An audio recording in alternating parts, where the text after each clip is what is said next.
Welcome, intelligent viewers, to Animal World, our co-inhabitants. On this episode, we are going to meet the happy hopping heroes, the rabbits. With their extremely cute appearance and charming character, rabbits are a favourite of children and adults alike. Rabbits are very clever and loving in nature. Karen and Nimal live in Melbourne, Australia, and are the founders of BOING, Bunny Online Information News Group. Their organisation promotes the adoption of rabbits as animal companions and provides tips on caring for bunnies on a website. Now let's hear from Karen, an animal lover and a vegan, as she shares with us her and Nimal's experiences of taking care of their first ever rabbit companion.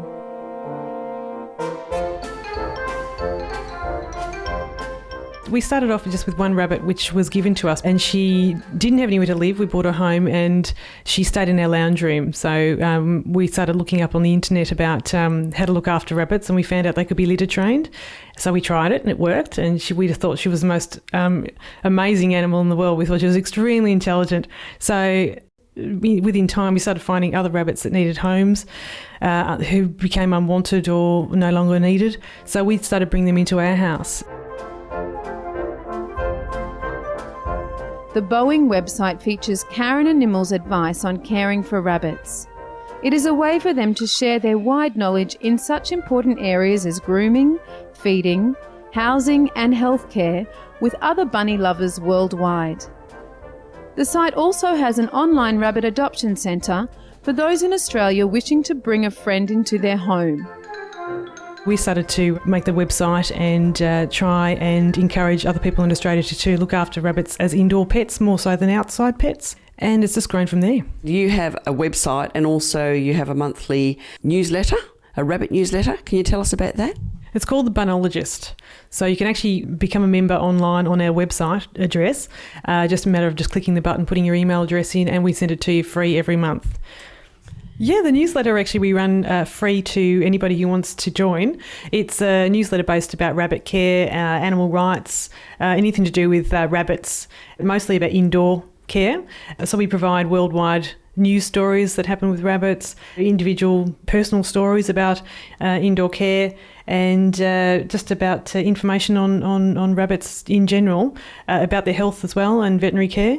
So we try and help people understand a little bit more about rabbits and how to look after them a bit better. People can look up on our website and contact us at any time. We're not vets, we only just know from our experiences of what we've dealt with in the past. So we have a very close association with the Melbourne Rabbit Clinic. So we know lots of things that have happened to rabbits and how to look after them. So we have helped quite a few rabbits in the past with their medical issues or behavioural issues or anything else that anybody needs help with.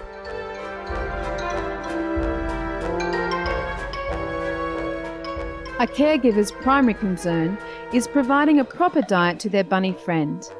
Karen shares with us the best types of food to keep bunnies healthy and strong. Hay is the main thing. They need to have hay to grind down their teeth constantly because their teeth naturally grow all the time. So if they don't have something to grind their teeth down naturally, they will end up with dental problems and also digestive problems. They need to have roughage and lots of fibre through their system to keep healthy. People don't think that rabbits need to drink water. They drink a lot of water. They need a big bowl of water, not the drippy things. They need to be able to drink something in a large amount to keep the system hydrated and to get the fibre going through the system. Greens is another one, dark leafy greens. We find the safest ones are celery and herbs and things like bok choy, some of the Asian greens. They're really nice and safe and a nice healthy way for them to eat their food. The dangers are things like the brassica family, like the cauliflowers, cabbage, broccoli, those sorts of foods aren't suitable to rabbits. Also the sweet things like carrots aren't good for their system either. They're too sugary. Same with all the treats like apple, banana, all the fruits and the carrots, too sweet. So you just only give those as a treat. Pellets, a lot of people feed only pelleted diet. It's just not good for them. For a rabbit's teeth chew, pellets just requires a chomping motion, whereas they actually need to grind their teeth. So hay is the way to go. So Karen, what happens to rabbits if they have the wrong diet? If they're not getting enough fibre in their diet, they can have digestive problems. They need to continually eat all the time. We provide hay constantly, all day, every day. It's like a big broom, sweeps through the system and gets rid of anything that shouldn't be there. So the best thing to do is for a rabbit's diet is to just provide good quality hay and lots of water and greens, and you should end up with a really healthy bunny. No pelts, no mixes.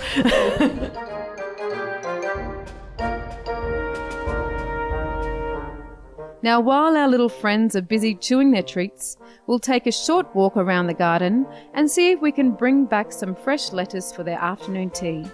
Please stay tuned to Supreme Master Television. Hi, I'm Pancake. I used to live in a school. I now share a room with my friend Ellie. We're inseparable and love to groom each other and snuggle up together.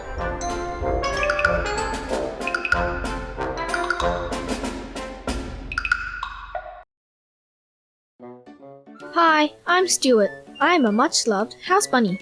I love it here at my new home.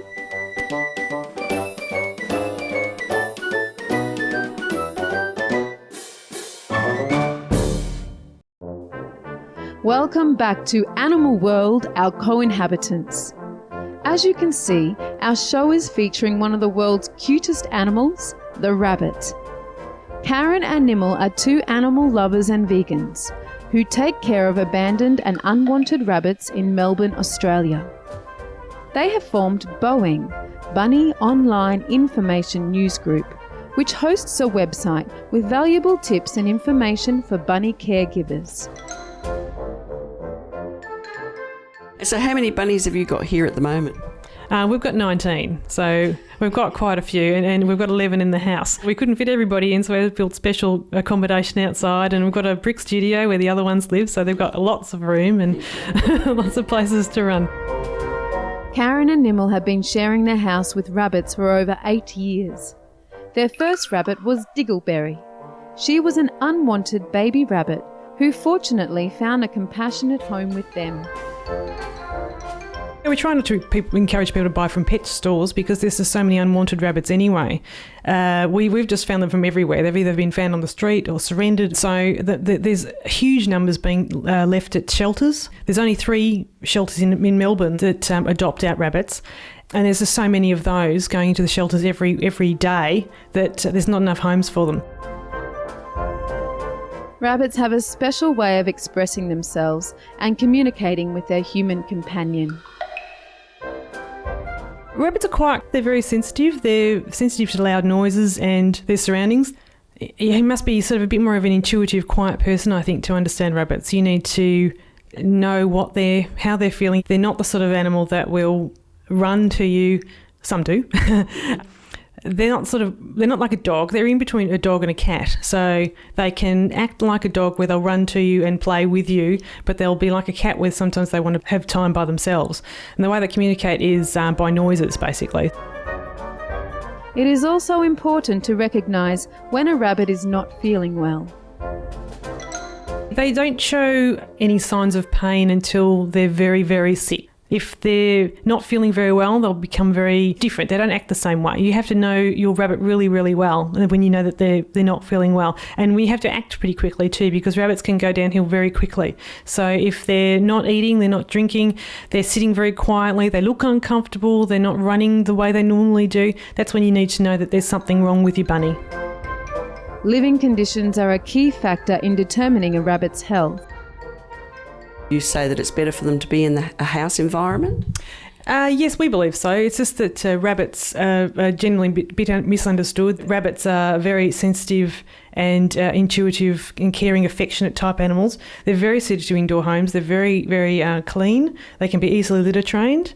Their housing really should be as big a space as possible. So the hutches that they sell in pet stores are very, very small, and they're just a small box, really. It's one thing where we say that if you can't fit a cat or a dog in the same box, you can't fit a rabbit, because the rabbits, as you can see by some of ours, are very large. So they're the size of a cat or a small dog, and the size of their housing should suit their ability to run and be comfortable as much as they can. So, Karen, what sort of trauma would a single bunny living outside feel? It'd be quite traumatic. A rabbit in a social area would thump to let the rest of the rabbits know that there's danger involved. So the rest of the rabbits can relax while one's looking out for the others. In a single rabbit in a backyard hutch, there's just nobody to look out for that poor bunny. So that poor little single bunny lives a very stressful life, and it would be quite a strain on the poor little thing. Can't sleep, can't relax, always looking out for danger all the time.